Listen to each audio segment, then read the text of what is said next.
అంటే దేవుని ఆత్మ ఎక్కడ నివాసం చేస్తుంది ఇప్పుడు? మందిరాలన్నా, గుడారాలన్నా, లేకపోతే నీటిపై జలాలపైన?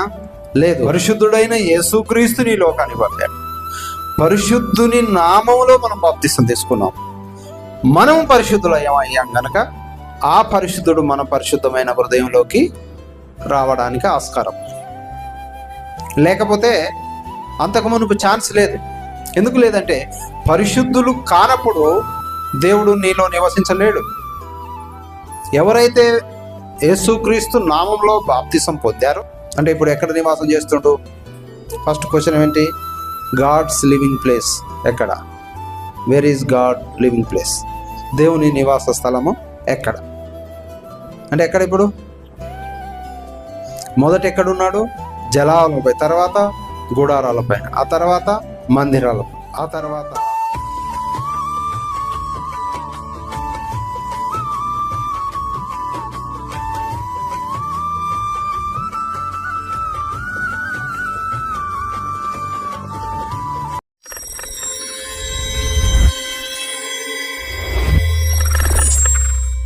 నా హృదయపూర్వక వందనాలు తెలియజేస్తున్నాను.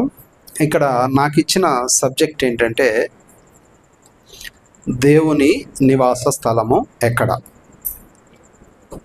అంటే నివాసము అంటే ఏంది?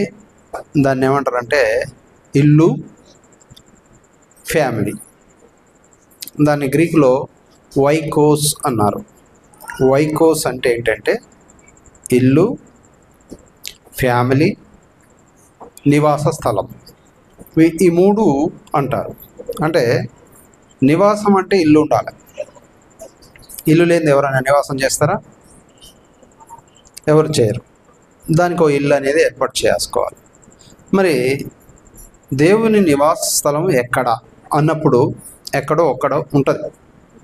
ఎక్కడ అనే ప్రశ్న మనం వేసినప్పుడు దానికి సమాధానం ఏంటుంటుందంటే ఎక్కడో అక్కడ నివాస స్థలం ఉంటుంది అని మనం అర్థం చేసుకోవాలి. నిజంగా నివాస స్థలం అనేది వేరేగా ఉంటుందా, లేదా మనుషులతో ఉండటానికి ప్రయత్నం చేస్తాడా, నరులతో సవాసం చేయటానికి ఆనందిస్తాడా అని మనం ఒకసారి ఆలోచన చేస్తే, మొట్టమొదటగా దేవుడు మానవుణ్ణి సృష్టించింది ఉద్దేశం ఏంటంటే తన మహిమ కొరకు నిర్మించుకున్నాడు. అంటే తనను మహిమపరచుకోవడం కొరకు, కేవలం ఆయనను మొక్కడం, ఆయనను ఘనపరచడం, ఆయనను హెచ్చించడం, మనం ఆ పని చేయటం కొరకు ఒక మానవుణ్ణి చేసుకున్నాడు.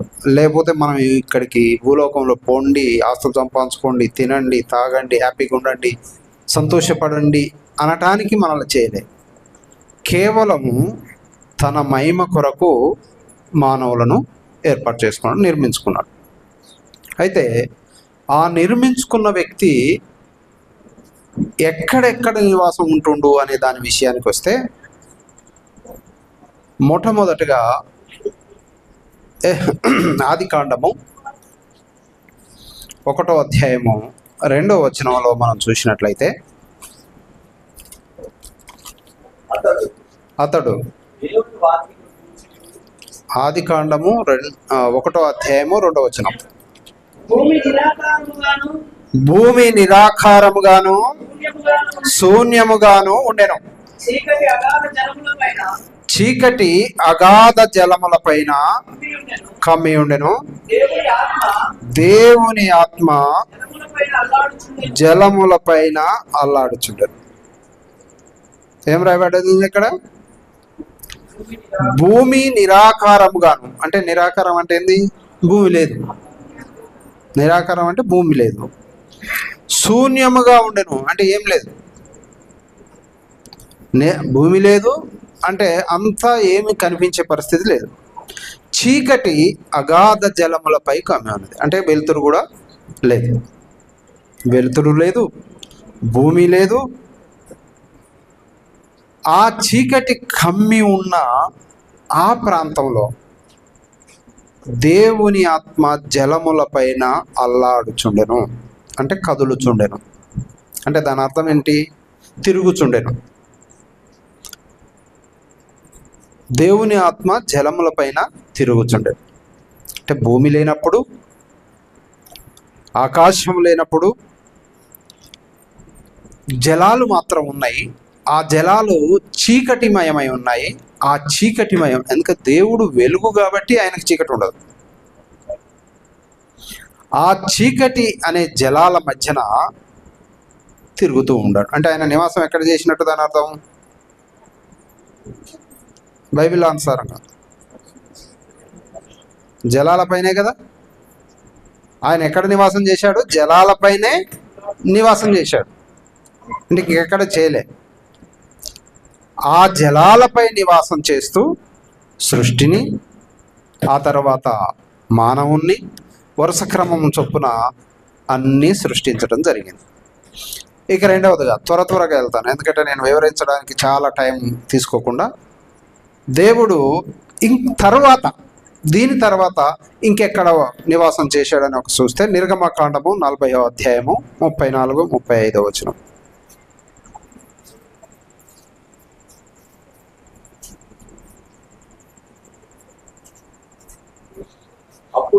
అప్పుడు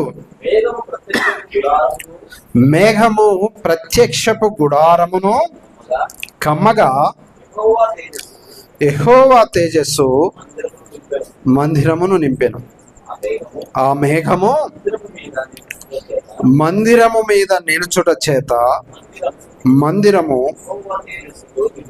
యెహోవా తేజస్సుతో నిండెను గనుక మోసే ప్రత్యక్ష గుడారములోనికి వెళ్ళలేకుండెను. అంటే జలములపైన నివాసం ఉండే ఆ దేవుడు మోసే గుడారాలు నిర్మించినప్పుడు, ఆ గుడారం నిర్మించిన తర్వాత ఆయన నివాసం ఎక్కడికి వచ్చింది అంటే గుడారాలకు. ఎక్కడికి వచ్చింది? అప్పుడు మేఘము ప్రత్యక్షపు గుడారమును కమ్మగా యెహోవా తేజస్సు మందిరమును నింపెను. అంటే ఆ గుడారాలలో పరిశుద్ధ స్థలం ఉండేది. ఆ పరిశుద్ధ స్థలం తర్వాత అతి పరిశుద్ధ స్థలం ఉండేది. ఆ అతి పరిశుద్ధ స్థలంలో దేవుడు నివాసము చేసేవాడు. పరిశుద్ధ స్థలంలోకి ఒక వ్యక్తి, పాపం చేసిన వ్యక్తి కానీ తప్పుడు వ్యక్తి కానీ వెళితే అతి పరిశుద్ధ స్థలంలోకి మరణించేవాడు.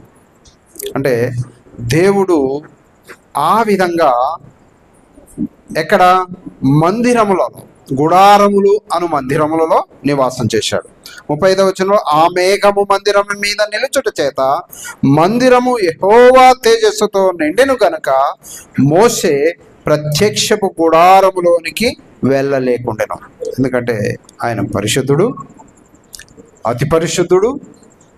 ఆ పరిశుద్ధుణ్ణి తాకాలన్నా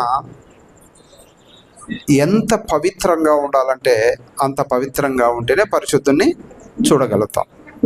కనుక ఆయన నివాస స్థలము మొదట నివాస స్థలం ఉన్నప్పుడు ఏమీ లేదు. రెండవసారి నివాస స్థలము గుడారాలలో ఆయన నివాసం చేశాడు. అది మానవులు తిరిగే ప్రాంతం.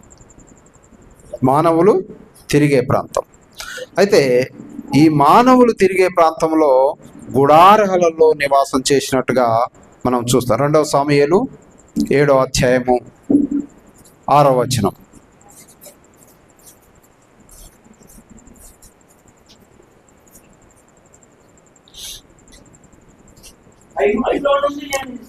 ఐగుప్తులో నుండి నేను ఇజ్రాయేలీలను రప్పించిన నాట నుండి నేటి వరకు మందిరములలో నివసింపక డేరాలోను గుడారములోను నివసించుచు సంచరించితిని. ఆయన అన్న మాట ఏంటంటే డేరాలలో, గుడారాలలో సంచరించుచు నివాసం ఉన్నాడు. అంటే దీని నివాసం అంటే ఏంటి? నివాస స్థలం ఎక్కడ అని మనం అనుకున్నాం. అంటే ఆయన డేరాలలో, గుడారాల్లో నివసించుచు సంచరించితిరి. అంటే దేవుడు అనే మాటలు అన్నమాట. ఎక్కడ దీన్ని బట్టి ఎక్కడ నివాసం చేశాడు? గుడారాలలో నివాసం చేశాడు. అంటే ఆయన దిశ మొదట ఒక రకంగా, ఆ తర్వాత ఇంకో రకంగా మార్చుకోవడం జరిగింది. ఆ తర్వాత దినవృత్తాంతములు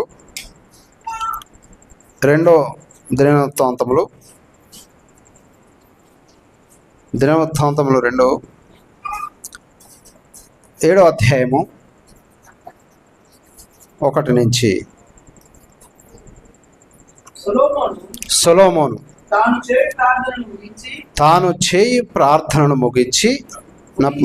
ముగించినప్పుడు అగ్ని ఆకాశము నుండి దిగి దహన బలులను ఇతరమైన బలులను దహించెను. యెహోవా తేజస్సు మందిరము నిండా నిండెను.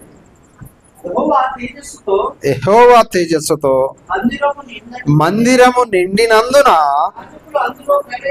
యాజకులు అందులో ప్రవేశింపలేకపోయిరి. అంటే 3వ దశ ఎక్కడ?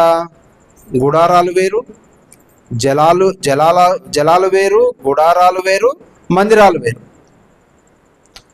మందిరంలో దేవుని యొక్క తేజస్సుతో నిండటం ద్వారా అందులో ఎవ్వరు కూడా ప్రవేశింపలేకపోయారు. అంటే మందిరంలో ఉన్నాడు. యెరూషలేము ఉంది. ఎక్కడ? ఆయన తేజస్సు యెరూషలేము మందిరంలో నిండటం ద్వారా ఆయన అక్కడ నివాసం చేసినట్టుగా ఉన్నది. అంటే ఆ కాలంలో మందిరములు ఫేమస్. యెరూషలేములో మందిరం ఉండేది. చుట్టుపక్క ప్రాంతాల నుంచి వచ్చి అక్కడ ఆరాధించేవారు. అదొక్కటే ఉండేది. ఆ మందిరానికి రావాలంటే శనివారం నాడు, అంటే శుక్రవారం అర్ధరాత్రి వాళ్ళు వచ్చి ఆడ పడుకొని ఆ సమయానికి ఆరాధనలో పాల్గొన్నారు. ఎందుకంటే శనివారం నాడు ఎక్కువ దూరం నడిచిన పాపం కనుక వారు అందరూ ఒకరోజు ముందే ప్రయాణం ఇచ్చి ఆరాధనకు చేరుకునేవారు.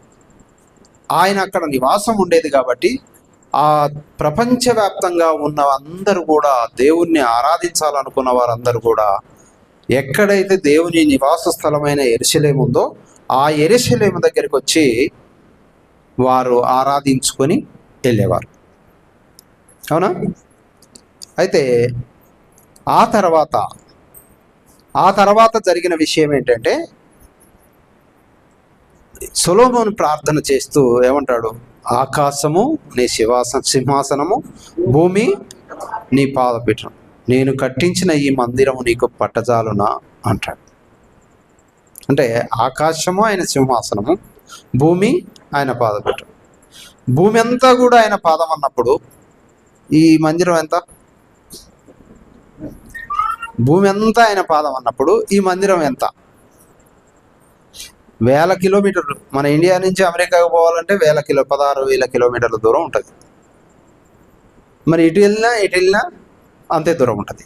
అంత దూరం భూమి అంతా కూడా ఆయన పాదపీఠం అన్నప్పుడు, ఆకాశం అంతా ఆయన భూమి అన్నప్పుడు, మరి ఆయన మందిరంలో నివాసం చేస్తాడా అని ఆయన అంటాడు.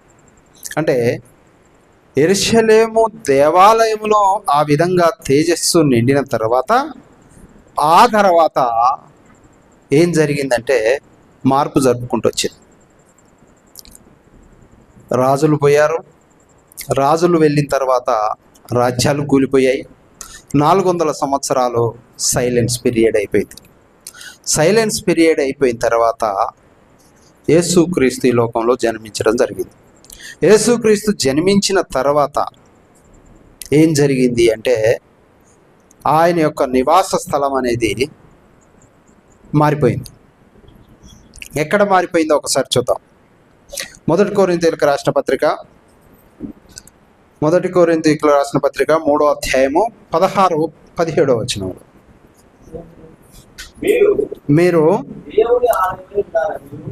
మీరు అంటే ఎవరిని అంటున్నాడు?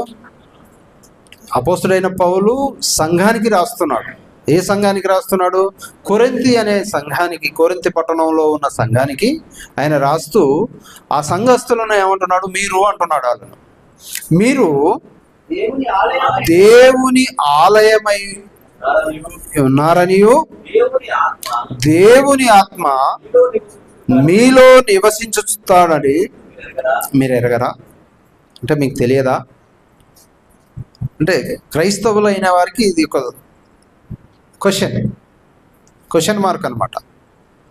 మీరే దేవుని ఆలయము, దేవుని ఆత్మ మీలో నివసిస్తుందని మీరు ఎరగరా? అంటే మీరు ఇంకా తెలుసుకోరా? అంటే దేవుని ఆత్మ ఎక్కడ నివాసం చేస్తుంది? ఇప్పుడు మన హృదయంలో. దేవుని ఆత్మ ఎక్కడ నివాసం చేస్తుంది? మన హృదయంలో. మందిరాలన్నా, గుడారాలన్నా, లేకపోతే నీటిపై జలాలపైన లేదు. ఇప్పుడు ఎందుకు మనలో నివాసం చేస్తున్నాడంటే పరిశుద్ధుడు ఆయన, పరిశుద్ధుడైన యేసుక్రీస్తుని లోకానికి పంపాడు. పరిశుద్ధుని నామములో మనం బాప్తిసం తీసుకున్నాం. మనం పరిశుద్ధులయ్యాం గనక ఆ పరిశుద్ధుడు మన పరిశుద్ధమైన హృదయంలోకి రావడానికి ఆస్కారం. లేకపోతే అంతకు మునుపు ఛాన్స్ లేదు. ఉందా? ఛాన్స్ లేదు. ఎందుకు లేదంటే పరిశుద్ధులు కానప్పుడు దేవుడు నీలో నివసించలేడు. ఎవరైతే యేసుక్రీస్తు నామంలో బాప్తిసం పొందారో వాళ్ళు పరిశుద్ధులు. వాళ్ళు పరిశుద్ధుని రక్తం చేత కడగబడ్డారు కాబట్టి వాళ్ళు పరిశుద్ధులు. ఆ పరిశుద్ధుని ఆత్మ మనం పరిశుద్ధులం కనుక మనలో నివాసం చేస్తారు. ఇంకో మాట మనం చూస్తే ప్రకటన గ్రంథము 21వ అధ్యాయము 3వ వచనం. అప్పుడు ఇదిగో దేవుని నివాసము మనుషులతో కూడా ఉన్నది. ఆయన వారితో కాపురముండును, వారు ఆయన ప్రజలయ్యుందురు. దేవుడు తానే వారి దేవుడై ఉండి వారికి తోడై. ఇక్కడ ప్రకటన గ్రంథంలో ఏమంటున్నాడంటే అప్పుడు ఇదిగో దేవుని నివాసము మనుష్యులతో కూడా ఉన్నది. అంటే దేవుడు ఎక్కడ నివాసం చేస్తుడు? మనుషులతో నివాసం చేస్తాడు. మనుషులతో అంటే ఎవరితో పడితే వారితో కాదు, పరిశుద్ధులైన వారితో. పరిశుద్ధులైన మనము అనటం కన్నా పరిశుద్ధులైన వారితో అంటే బెటర్. అంతేనా? అంటే ఇంట్లో మనం పరిశుద్ధులమో కామో మనం కరెక్ట్. ఇప్పుడు పాలకు మీటర్ వేస్తే అలా నీళ్ళు కలిపి తెలుస్తుంది, లేదా టేస్ట్ కూర వండితే టేస్ట్ ఎలా ఉందో తెలుస్తుంది, అవునా? కానీ మరి పరిశుద్ధత తెలవాలంటే కష్టం. ఎలా కష్టం అంటే పరిశుద్ధత అనేది ఎలా ఇమిడి ఉన్నదంటే చూడండి ఒకసారి. యెషయా గ్రంథము 57:15.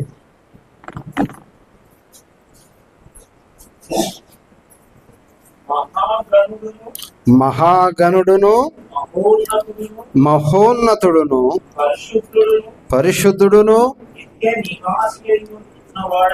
నిత్య నివాసి అయి ఉన్నవాడును ఇలాగు సెలవిచ్చుచున్నాడు, నేను మహోన్నతమైన పరిశుద్ధ స్థలములో నివసించువాడను, అయినను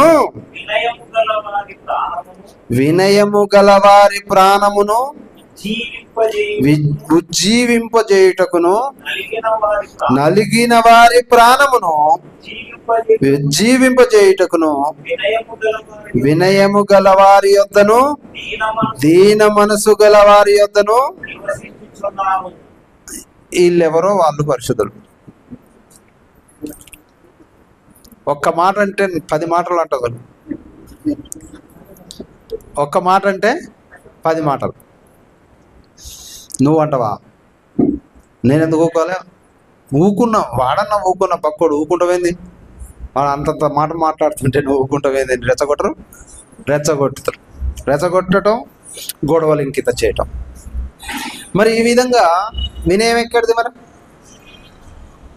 వినయం ఉంటే ఏ పంచాయతీ రావు. వినయం అంటే ఏంది? తగ్గింపు అనేది ఉంటే తిట్టే వాళ్ళు తిట్టినా. ఇప్పుడు చాలామంది యేసుక్రీస్తును యూట్యూబ్లలో ఇష్టం వచ్చినట్టు తిడతారు. ఆయన వినయం గలవాడు కనుక పట్టించుకుంటాను, లేకపోతే దేవుడే ఆయన కదా, మరి ఒక్కొక్కరిని సర్వనాశనం చేయొచ్చు. చేస్తున్నాడా? చేయడు.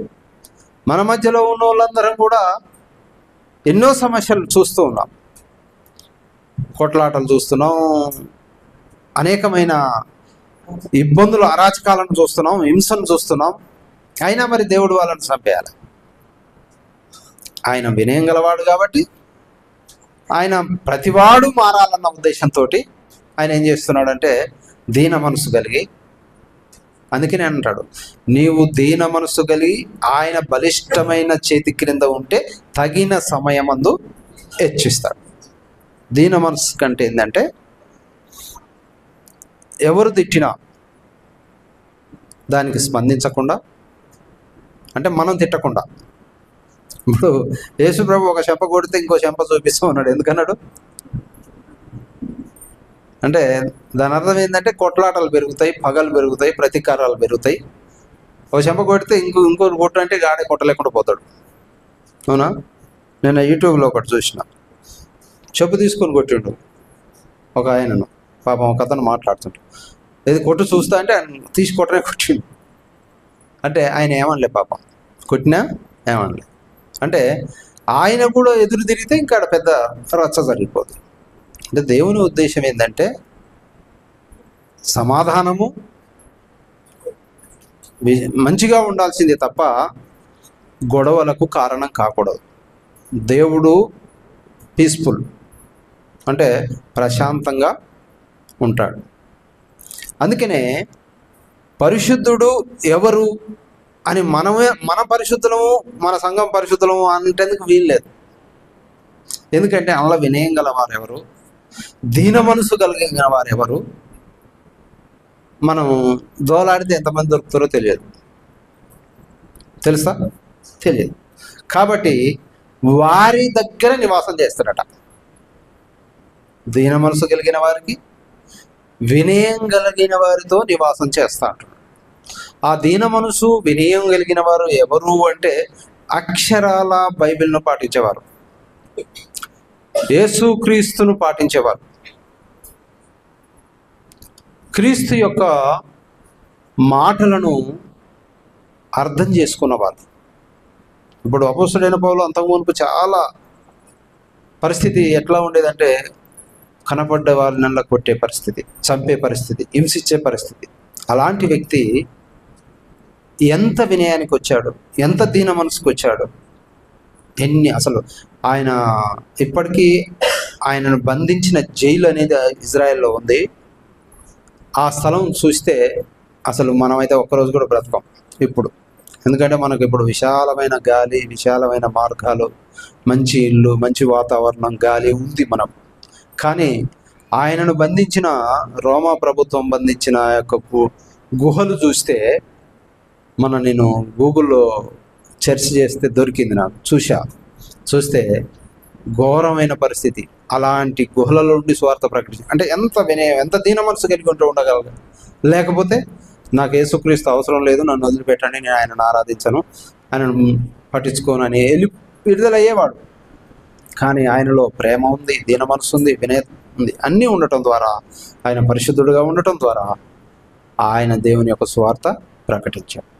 ఆయనను పరిశుద్ధుడు అనవచ్చు, ఆయన దీనత్వాన్ని బట్టి, ఆయన వినయాన్ని బట్టి.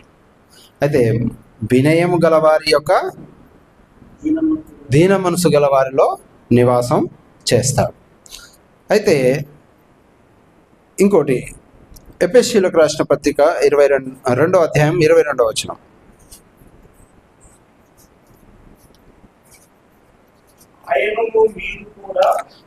ఆయనలో మీరు కూడా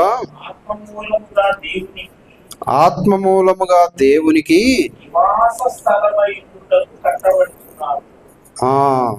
ఆయనతో కూడా నివాస స్థలం, ఆయనలో మీరు కూడా ఆత్మమూలముగా దేవునికి నివాస స్థలమై ఉండుటకు కట్టబడుతున్నారు. కట్టబడటం అంటే ఏంటి? ఒక్కొక్కరు బాప్తిసం తీసుకొని సంఘంలో చేర్చబడుతున్నారు. ఒక్కొక్కరు బాప్తిసం తీసుకొని యేసుక్రీస్తును నమ్మి విశ్వసించి మారు మనసు పొంది సంఘంలో చేర్చబడుతున్నారు. దానినే కట్టబడుచున్నారు అంటున్నాడు. అయితే ఆయనలో మీరు కూడా ఆత్మ మూలముగా దేవునికి నివాస స్థలమై ఉండుటకు అంటే దేవుడు మనలో నివాస స్థలమై ఉండుటకు మనం చేర్చబడుతున్నాం సంఘంలో. అంటే సంఘంలో చేర్చబడిన మనము దేవుని యొక్క నివాస స్థలం ఎక్కడ అంటే మనలో. అంటే మరలా కొరింథీయులకు రాసిన పత్రిక మొదటి కొరింథీ 3:16 మరొకసారి జ్ఞాపకం చేసుకుంటే,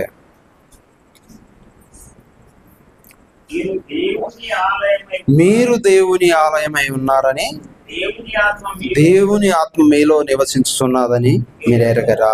ఇక్కడనేమో ఎఫెసీయులకు రాస్తే ఏమంటాడంటే, దేవుని మనలో నివసించడానికి మనం సంఘంలో చేర్చబడుతున్నాము, కట్టబడుతున్నాము అని ఇక్కడంటే, అక్కడ కొరింథీయులకు ఏం చెప్తున్నాడంటే మీరే దేవుని ఆలయము.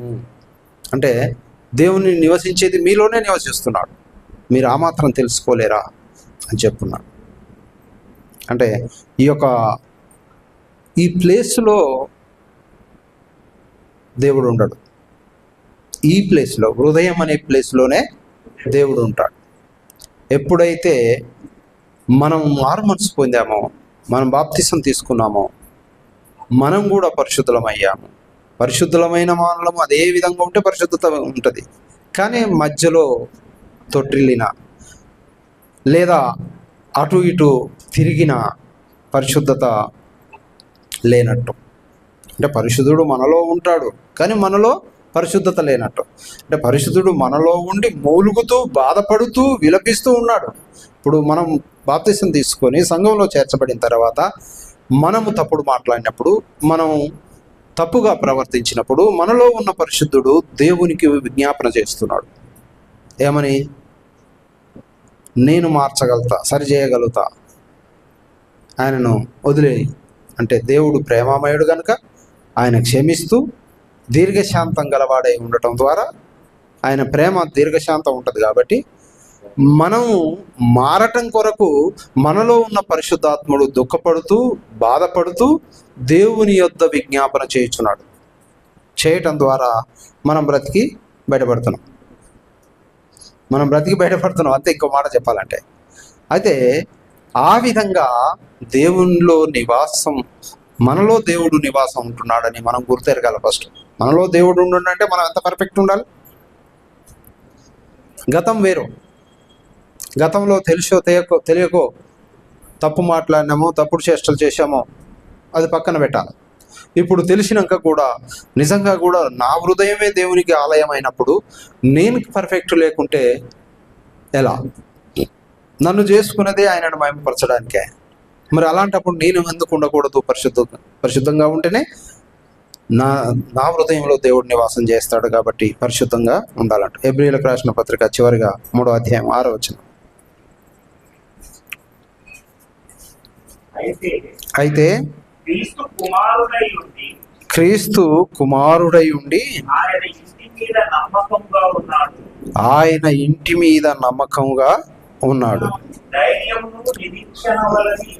ధైర్యమును నిరీక్షణ వలని ఉత్సాహమును తుదమట్టుకు స్థిరముగా చేపట్టిన ఎడల మనమే ఆయన. అంటే ఎప్పుడు ధైర్యం ఉండాలి, నిరీక్షణ ఉండాలి, ఎదురుచూపు. కొంతమందికి ఏమైందంటే నిరీక్షణ సన్నగిల్లుద్ది. అంటే ఎదురుచూపు అనేది చూడలేకపోతారు. ఆ ఎదురుచూపు అనే నిరీక్షణ లేకపోవడం ద్వారా విశ్వాసం సన్నగిల్లే అవకాశం ఉంటుంది. నిరీక్షణతో ఉత్సాహమును తుదమట్టుకు అంటే మనం మరణించేంతవరకు, మనం మరణించేంతవరకు ధైర్యంతో నిరీక్షణ కలిగి ఉత్సాహంతో ఉండే తుదమట్టుకు స్థిరముగా చేపట్టిన ఎడల మనమే ఆయన. ఎప్పుడైతే మనం చనిపోయేంత వరకు పరిశుద్ధంగా ఉంటామో, మనలో మనం ఆత్మ పరిశీలన చేసుకొని నాలో పరిశుద్ధత ఉన్నదా లేదా అంటే మనకు తెలిసిపోతుంది. మనలో ఉన్న ఏంటి అని మనం ఒకసారి బాగా ఆలోచన చేస్తే మనలో తెలిసిపోద్ది. తెలిసిపోయినప్పుడు మనం ఏం చేయాలా? దాన్ని పక్కకి పెట్టి తుదమట్టుకు, అంటే మన బ్రతికిన దినాల వరకు, చనిపోయేంత వరకు మనం స్థిరంగా ఉంటే మనమే ఆయన ఇల్లు. అంటే ఇప్పుడు ఎక్కడ నివాసం చేస్తుండు? ఫస్ట్ క్వశ్చన్ ఏంటి? గాడ్స్ లివింగ్ ప్లేస్ ఎక్కడ? Where is God living place? దేవుని నివాస స్థలము ఎక్కడ? అంటే ఎక్కడ? ఇప్పుడు మొదట ఎక్కడున్నాడు? జలాలపై, తర్వాత గుడారాలపైన, ఆ తర్వాత మందిరాలపై, ఆ తర్వాత ఎక్కడికి? ఎందుకు అప్పుడు అక్కడ, ఇప్పుడు మనకాడికి ఎందుకు వచ్చిందంటే అప్పుడు వేరు, ఇప్పుడు వేరు. ఎందుకంటే పాపం మనకు అడ్డం ఉండటం వలన అన్నిటినీ కొట్టేసి ఏం చేశాడంటే ఆయన మనలో పరిశుద్ధులుగా చేశాడు కనుక డైరెక్ట్ మనలో ఉండటానికి నివాస స్థలాన్ని ఆయన ఏర్పాటు చేసుకున్నాడు. ఆ ఏర్పాటు చేసుకున్న నివాస స్థలాన్ని మనలో ఏం చేస్తున్నారంటే కూలగొట్టడం అంటే తప్పు చేయటం, కూలగొట్టడం అంటే దేవుని మాట వినకపోవడం, కూలగొడుతుండంటే అన్య దేవతలను దేవుళ్ళను పూజించటం, ఆరాధించటం. ఇదే అంటే ఆయన మనలో నివాసం ఉండాలని ఆయన కోరుకుంటుంటే మనోళ్ళు ఆ నివాసాన్ని కూలగొడుతున్నారు. హైడ్రాలగాక కూలగొట్టినట్టు జేసీబీలతో కూలగొట్టినంత పని కంటే ఎక్కువ కూలగొడుతున్నారు. అంటే మన నివాస స్థలాన్ని మనమే కూలగొట్టుకుంటున్నాం. అంటే దేవుడు మనకు దగ్గరికి రాకుండా, దేవుడు మనలో నివాసం చేయకుండా మనమే తప్పిదం చేసి కూలగొడుతున్నామని అర్థం చేసుకోవాలి. ఎందుకంటే మనలో నివాసం చేస్తున్నాడు. దేవుని యొక్క నివాస స్థలం ఎక్కడనో లేదు, నీలో మనలో నివాసం చేస్తున్నప్పుడు, మనం అందరం కూడా ఇక్కడ కూర్చొని ఆరాధిస్తున్నప్పుడు ప్రతి ఆదివారమున ఆ ఆరాధన ద్వారా ఆయన ఆనందిస్తాడు, నివాసం చేస్తాడు. సంఘము ద్వారా నానా విధములైన జ్ఞానమును లోకానికి పంచుతున్నాడు దేవుడు. కాబట్టి దేవుని యొక్క నివాస స్థలం ఎక్కడ అంటే మన హృదయంలో. ఎక్కడ? ఇప్పుడు మన హృదయంలో.